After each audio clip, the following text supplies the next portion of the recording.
Okay, so as videographers and photographers, it's our job to tell stories, and sometimes we neglect that. When I was starting out, I basically shot things as they happened, and I didn't really think about how they subconsciously affected the viewer and the story behind them.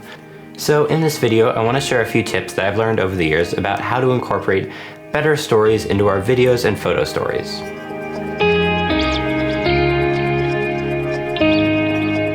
So my first tip is context, and by that I mean helping your viewers establish their thoughts. How exactly are we going to fill them in and show them this without just blatantly telling them, putting text up on the screen that says, hey, in a more practical scenario, what if we're shooting a commercial for a nice farm? We want to show happy kids and we want to show animals having a grand old time, so we can show this farm is really nice, cool, without just putting text up on the screen that says, hey, this is a nice farm. My second tip is to capture how a character interacts with those around them. A photographer who does a great job with this is Pete Souza, President Obama's official photographer. Souza does a great job portraying President Obama and how he affects those around him. When I look at Souza's work, I'm like, wow, how great of a guy President Obama is. Tip number 3, capture your character's mannerisms. How does your character move? Are they like Sean McCall and just float through the air? Or are they like Klutz and they're falling over everything? It's really a creative decision. How do you want your character to look?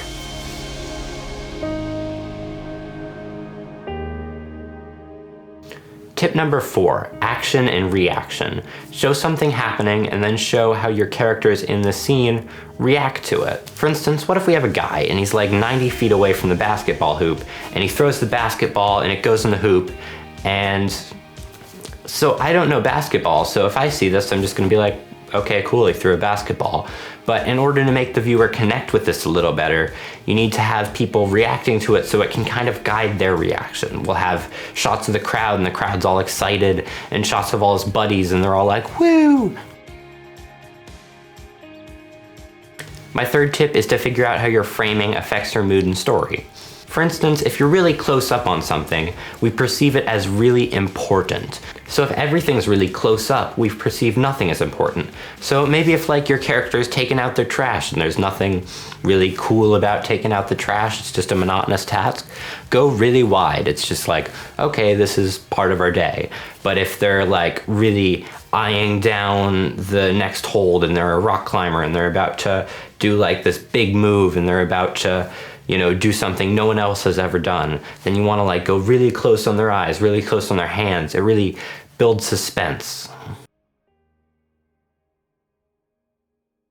Tip 4 is focal length and angle. Imagine you're like taking a picture of your dog and he's a really cute dog. How are you going to take that picture? You're probably going to want to go really high with a tight lens, so we're just like, oh, he's a little doggo. But if we get like really low and we get like a 20mm lens on, it's going to be, wow, that's a cool doggo, he's epic. Being below someone can mean they're so big and powerful.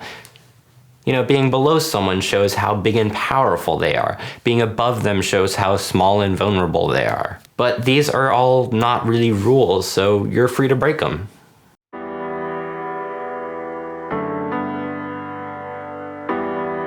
My 7th tip is to see how your lighting affects your story. So let's say we're shooting like some commercial for Bennett's Broccoli, and Bennett has this really nice broccoli and he's bringing it over to a family and they're all happy. We're gonna do like a high key lighting and everything's filled in. But maybe it's like the final moment before the penultimate battle of your huge feature film. Maybe we shoot that at golden hour to make it like really awesome and cool. Lighting always says something about your frame. Is it really harsh and isn't very flattering? Is it very soft and very flattering? It's all a choice you make to affect your own story.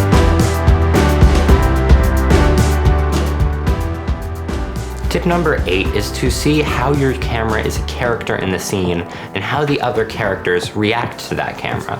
Maybe they're reluctant to be seen, maybe they really want to be seen. It's all a choice within your own story.